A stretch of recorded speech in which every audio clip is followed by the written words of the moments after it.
Bonjour, bienvenue à votre émission La Victoire de l'amour. J'espère que vous allez bien. Aujourd'hui, on commence un peu différent parce qu'on a eu beaucoup de questions au bureau. Dans le cas où il y aurait demain un lockout ou une grève au poste, beaucoup de gens nous ont dit, nous, on veut vous aider.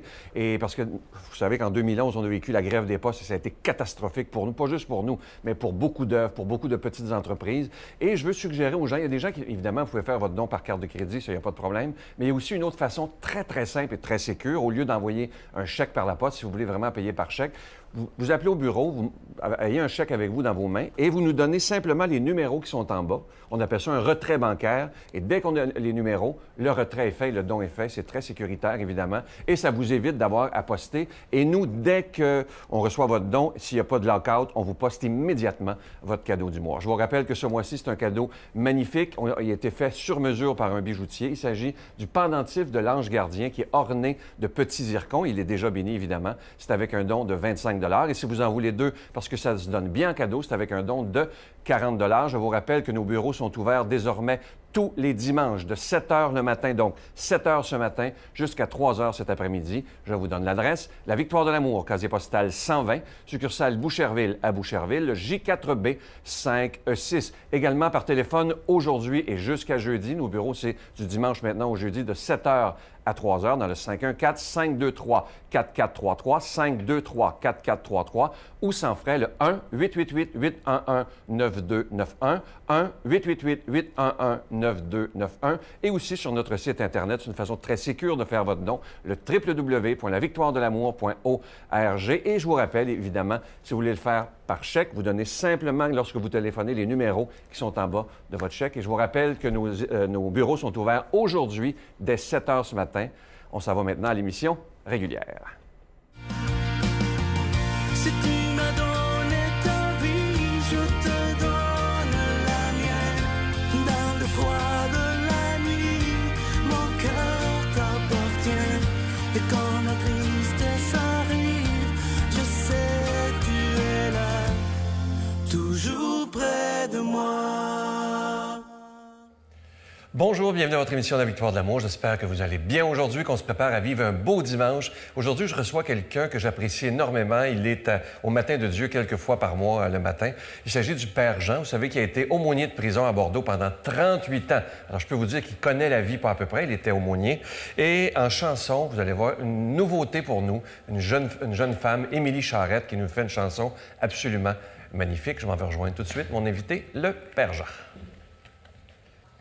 Bonjour, Père Jean. Bonjour, bonjour. Vous savez que je suis toujours content de vous voir. Réciproque. J'aimerais qu'on recule dans le temps avec vous. Je peux pas croire que vous étiez un ado et un enfant si turbulent. Bien, il me semble que vous le saviez. Non. Vous m'avez invité pour les autres livres. Non, mais on n'avait pas parlé de ça. Non? Ah non? Mais je l'étais, oui, c'est vrai.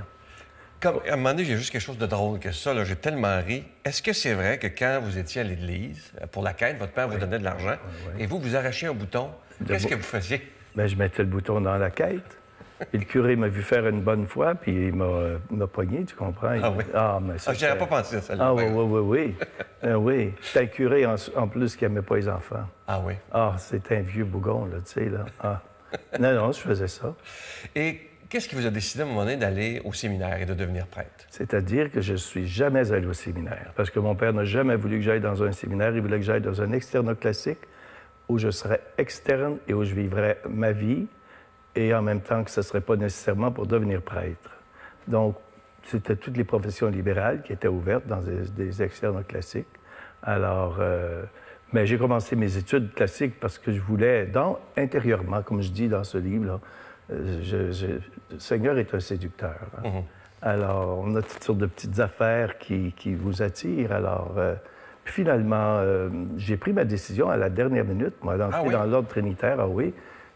En janvier 62, mon père est décédé et j'ai pris ma décision en mai d'entrer chez les Trinitaires. J'avais une amie, alors elle n'a pas pris ça. Ah non? Et puis elle est morte il y a 3 ans, puis elle est encore enragée. Ah oui? Ah oui. Sérieusement? Ah oui. Ah oui, elle était très... Ouais. Elle était vraiment en amour, là? Oui, pas mal. Puis elle n'avait pas fait de choix, elle. OK.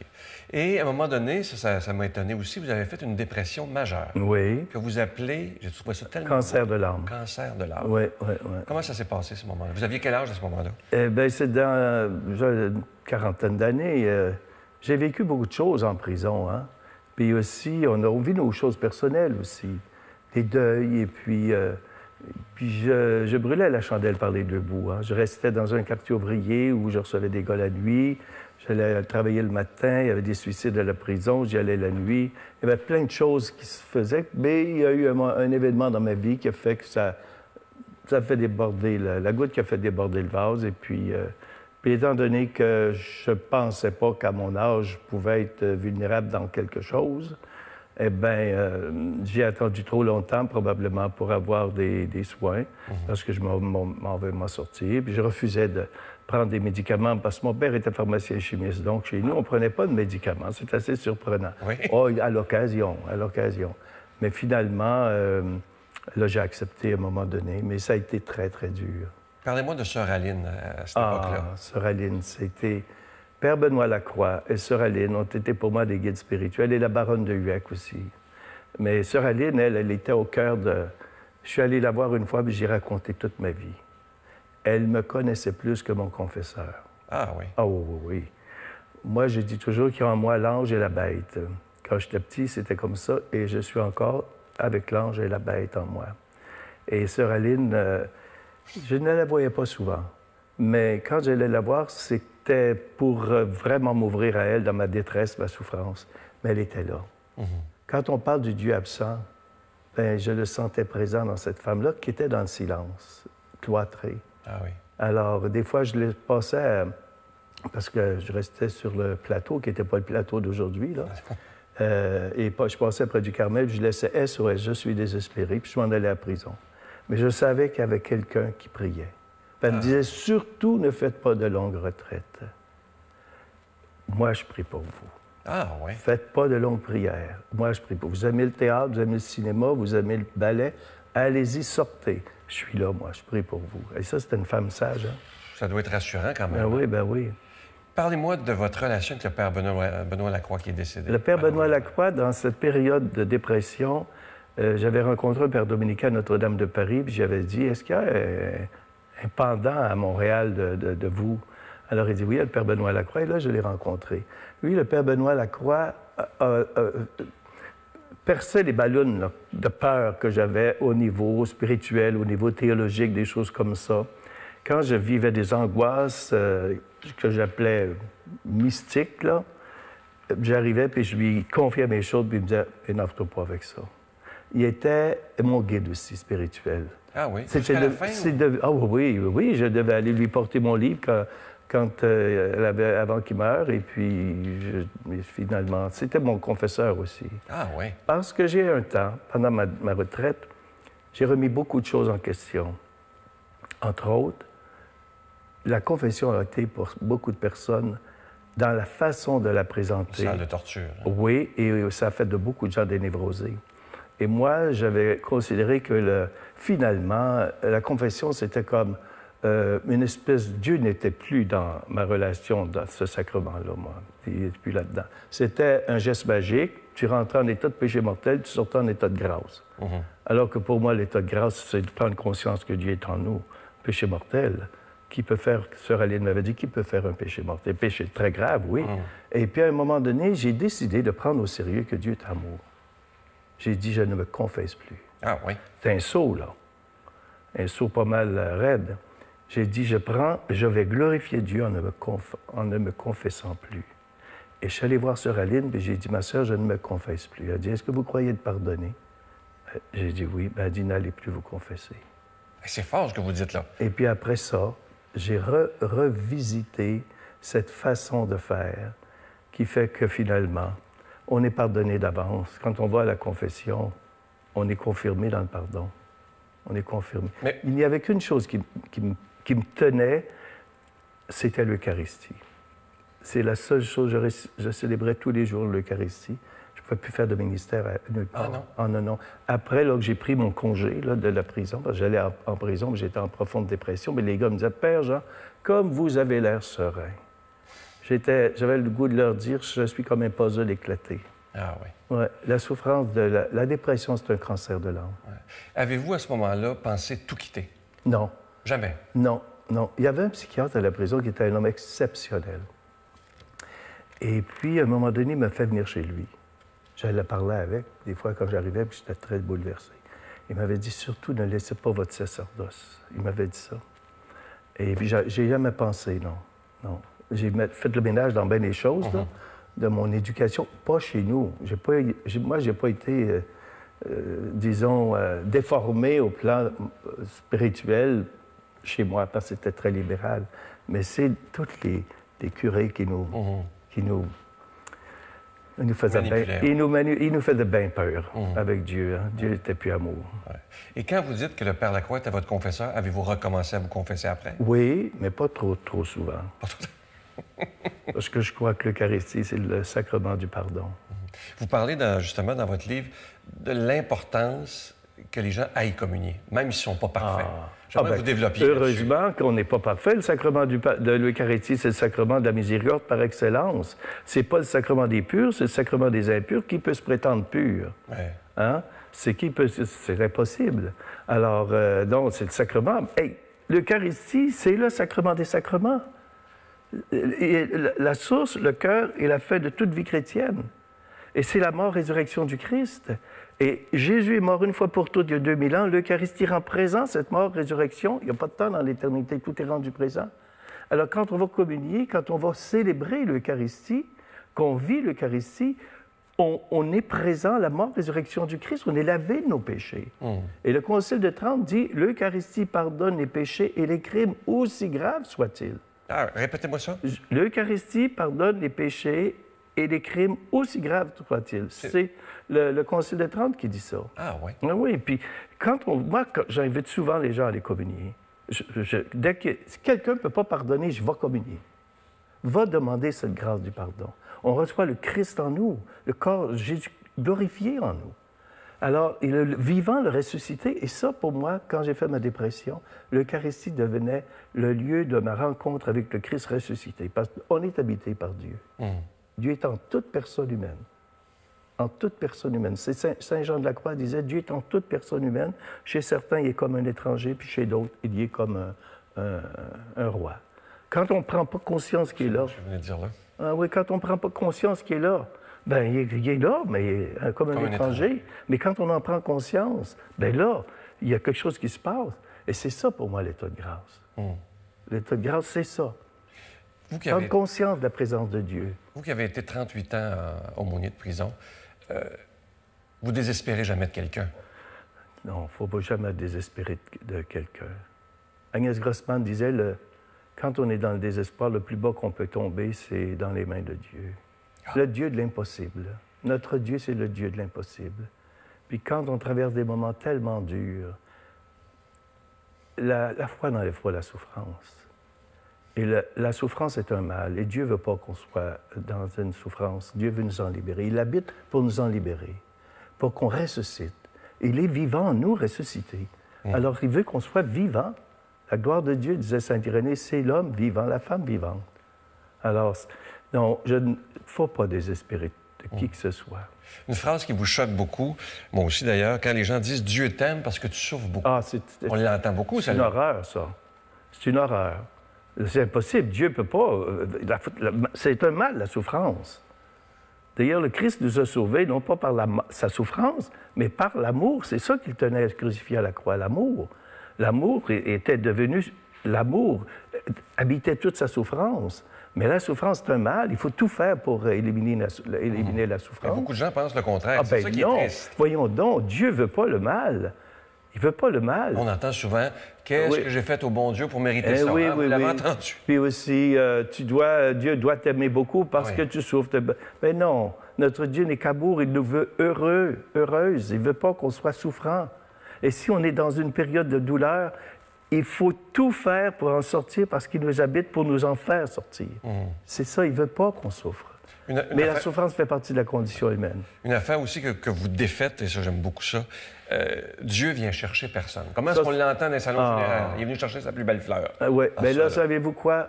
Si quelqu'un me dit ça dans un salon funéraire, je n'irai pas dire « Non, Dieu n'est pas venu chercher. » Il faut trouver des raisons pour des choses qui sont inacceptables. Hein? Non, Dieu vient chercher personne. Dieu veut qu'on aille jusqu'au bout de notre cire. C'est comme une grande chandelle là, qui va jusqu'au bout de sa cire, puis après ça, on s'éteint. Mais il arrive des accidents biologiques, il arrive des accidents de toutes sortes, ou encore qu'on ne s'est pas bien nourri. Ou, bon, il arrive alors, la mort arrive, ou la souffrance arrive, ou la maladie arrive. Mais Dieu nous accueille. Dieu voudrait qu'on vive. Ma vieille tante est morte à 102 ans. C'est éteint comme une chandelle qui va jusqu'au bout de sa cire. Alors, non, Dieu ne vient jamais chercher. Il viendrait chercher un enfant de 12 ans à sa mère et à son père. Voyons donc. C'est incroyable. Puis c'est incroyable qu'on ait cru ça longtemps. Ben C'est oui, ça qui est triste. et on le croit certains encore. Oui, beaucoup. Ah oui, Question délicate, parce qu'on est dans l'année de la miséricorde. oui.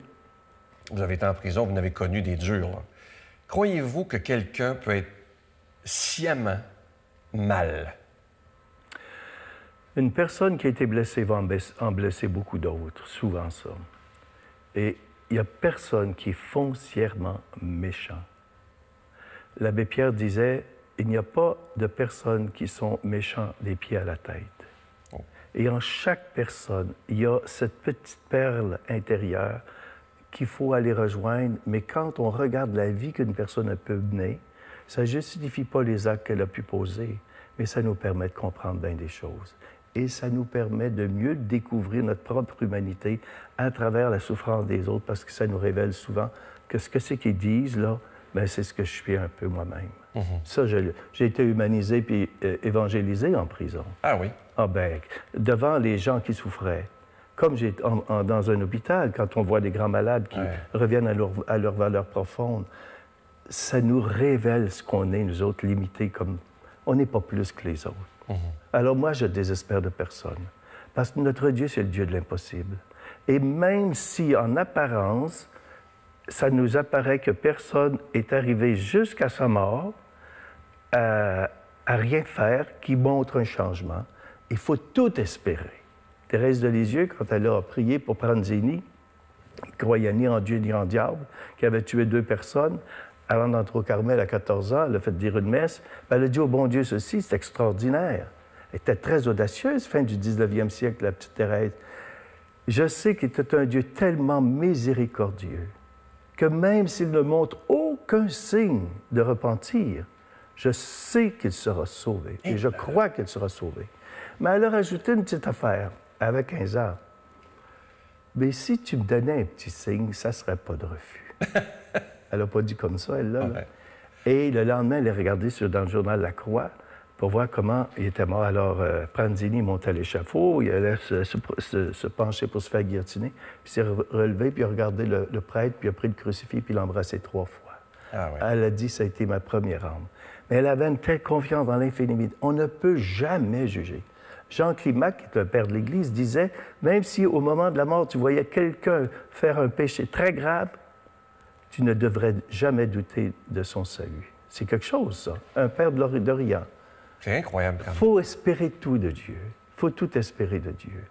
Ça ne veut pas dire qu'on doit bambocher et tout ça. C'est pas ça que ça veut dire. C'est parce que si on n'entre pas dans le mystère de la miséricorde et de l'amour de Dieu, si on n'épouse pas le cœur de Dieu et qu'on ne demande pas au Seigneur de devenir amour dans son amour, comment on peut arriver à saisir l'amour de Dieu? Il faut devenir des amoureux de Dieu, mais il faut accepter de l'accueillir, cet amour-là.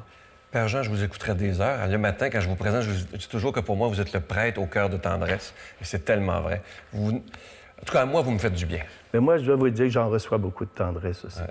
Mais vous êtes un prêtre qui est à votre place, vraiment. Je vous invite à lire ce magnifique livre du Père Jean, en toute liberté. C'est aux éditions Novalis. C'est Entretien avec Gilda Routy. Et je vous invite à écouter une très, très belle chanson interprétée par Émilie Charette, « Tu es là ».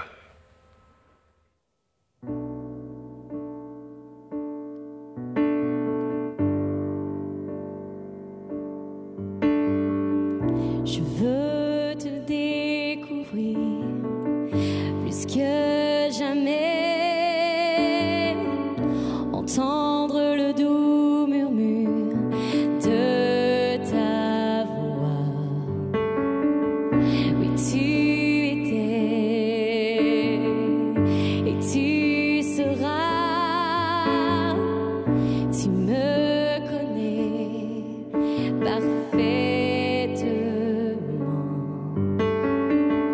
Tu me souris, tu m'aimes tant, tu as donné ta vie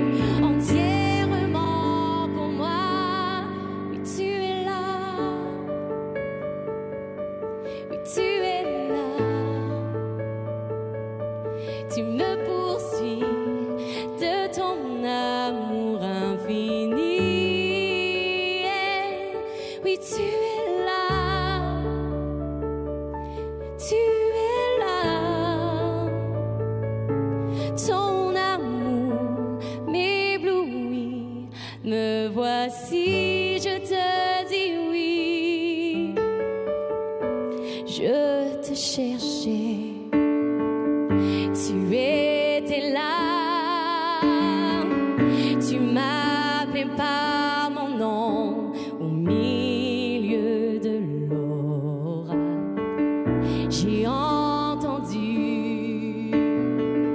j'ai accouru et j'ai compris. Tu étais là dès le début. Oui, tu es là. Oui, tu es là. Tu me poursuis de ton amour infini. Oui, tu es là. Oui, tu es là. Ton amour m'éblouit. Me voici, je te dis oui. Tu es tout ce que j'ai toujours voulu, même dans mes rêves les plus fous. Tu m'as fait connaître ton amour, et depuis ce jour, mon âme soupire après toi. Comme jamais je te désire. Toi, mon plus grand plaisir, tu es là, tu es là. Ton amour m'éblouit, me voici, je te dis oui.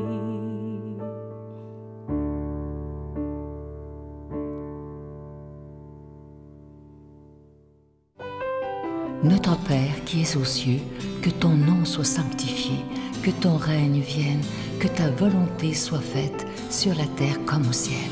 Donne-nous aujourd'hui notre pain de ce jour. Pardonne-nous nos offenses comme nous pardonnons à ceux qui nous ont offensés. Ne nous laisse pas entrer en tentation, mais délivre-nous du mal, car c'est à toi qu'appartient le règne, la puissance et la gloire pour les siècles des siècles. Amen.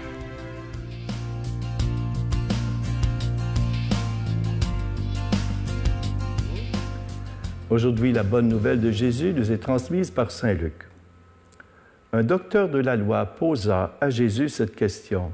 « Maître, que dois-je faire pour avoir part à la vie éternelle ?» Jésus lui demanda, « Dans la loi, qu'y a-t-il d'écrit ?» L'autre répondit, « Tu aimeras le Seigneur ton Dieu de tout ton cœur, de toute ton âme et de toutes tes forces et de tout ton esprit, et tu aimeras ton prochain comme toi-même. » Jésus lui dit, « Tu as bien répondu. Fais ainsi et tu auras la vie. » Mais lui dit à Jésus, « Et qui donc est mon prochain ?» Jésus reprit, « Un homme descendait de Jérusalem à Jéricho et il tomba sur des bandits. Ceux-ci, après l'avoir dépouillé, roué de coups, s'en allèrent en le laissant moitié mort. Par hasard, un prêtre descendait par ce chemin et le vit et passa de l'autre côté. De même, un Lévite arriva à cet endroit, il le vit et passa de l'autre côté. Mais un Samaritain qui était en voyage arrivait près de lui. Il le vit et fut saisi de pitié. Il s'approcha, pansa ses plaies en y versant de l'huile et du vin, puis le chargea sur sa monture, le conduisit dans une auberge et prit soin de lui. Lequel des trois, à ton avis, a été le prochain de l'homme qui était tombé entre les mains des bandits, dit Jésus. Le docteur de la loi répond, « Celui qui a fait preuve de bonté envers lui. » Jésus lui dit, « Va et toi de même, fais ainsi. » Acclamons la parole de Dieu. On appelle souvent cet évangile l'évangile du bon samaritain, et c'est tellement vrai que souvent les gens, même s'ils ne sont pas trop informés de ce qu'est l'Écriture, vont dire « Ah, j'ai rencontré un bon samaritain. » J'ai vu des bons samaritains en prison. Je vais vous raconter une histoire, qui est une histoire vraie, parce que Jésus, c'est un conteur. Pour faire comprendre son message, il fait passer son message à travers des histoires. Alors, un homme d'affaires est entré à la prison un vendredi. Il n'avait jamais été en prison de sa vie, donc vous comprenez que c'était un événement pour lui d'entrer en prison. Alors, il est arrivé dans le secteur des Nouveaux, et puis la première personne qu'il a rencontrée, c'était un junkie, avec des anneaux dans le nez, des tatous partout, les cheveux ébouriffés, enfin. C'était horrible pour lui. Alors il s'est dit, si je devais faire mon temps avec du monde comme ça, c'est foutu, je ne ferai pas mon temps. Et en plus, ce secteur est un véritable enfer de bruit. Alors finalement, cet homme-là est allé dans sa cellule et puis il a dit, je vais me suicider. Il s'est pendu, mais le drap a brisé. Et le junkie est passé près de sa cellule, puis il a dit, mais qu'est-ce que tu fais là? Le gars, il dit, moi, je ne pourrai jamais faire mon temps ici, ça n'a pas de bon sens. Le junkie lui a dit ceci, colle-toi sur moi toute la fin de semaine, ça veut dire, reste avec moi, puis je vais t'amener dans une place où tu pourras trouver la liberté. Le gars, il s'est dit, bien là, il va m'aider à me sauver. Quand est arrivé le dimanche, le junkie lui a dit, viens-t'en, je t'amène à la chapelle. Imaginez, la chapelle, c'est la coupole de Bordeaux, il y a de la lumière, c'est extraordinaire. Et quand l'homme d'affaires est entré, le junkie qui l'avait amené à la chapelle, l'homme d'affaires est rentré à la chapelle, il était émerveillé de voir la lumière. Alors, il m'a dit ceci, savez-vous quoi, mon père? Celui que j'avais le plus mal jugé, c'est lui qui m'a sauvé la vie. C'est lui qui a été mon bon samaritain. Voyez-vous comment c'est extraordinaire? Jésus nous dit de nous aimer les uns les autres et que le grand commandement qui résume tous les commandements, c'est l'amour de Dieu, de toutes ses forces, de toute son âme, de tout son être, et l'amour du prochain comme soi-même. Mais si on dit qu'on aime Dieu, alors qu'on ne peut pas endurer son prochain ou qu'on n'aime pas son prochain, et Saint Jean nous dit, à ce moment-là, on est des menteurs. Parce que comment peux-tu aimer Dieu que tu ne vois pas alors que tu détestes ton frère que tu vois? Alors voyez-vous, mes amis, on est invités à pouvoir méditer sérieusement cette bonne nouvelle de la parole de Dieu, qui n'est essentiellement qu'un message d'amour. Le cœur du message de Jésus, c'est l'amour, la miséricorde, le pardon, et surtout de ne pas condamner, de ne pas juger. C'est ça qui est important. Alors voyez-vous, moi je vais vous porter dans ma prière pendant toute cette journée, et aussi je vous bénis au nom du Père, du Fils et du Saint-Esprit. Amen. Je vous salue Marie, pleine de grâce. Le Seigneur est avec vous. Vous êtes bénie entre toutes les femmes, et Jésus, le fruit de vos entrailles, est béni. Sainte Marie, Mère de Dieu, priez pour nous pauvres pécheurs, maintenant et à l'heure de notre mort. Amen.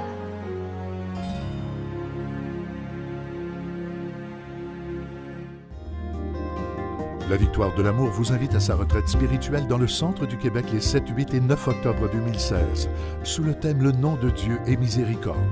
Venez vivre des moments de ressourcement inoubliables en compagnie de l'abbé Éloi Giard, Pierre-Luc Bordelot, Sœur Angèle, Sylvain Charon, Brigitte Bédard, Miguel Padilla, avec la présence exceptionnelle de Franck Nicolas, conférencier reconnu mondialement, qui nous enseignera sur l'importance du pardon.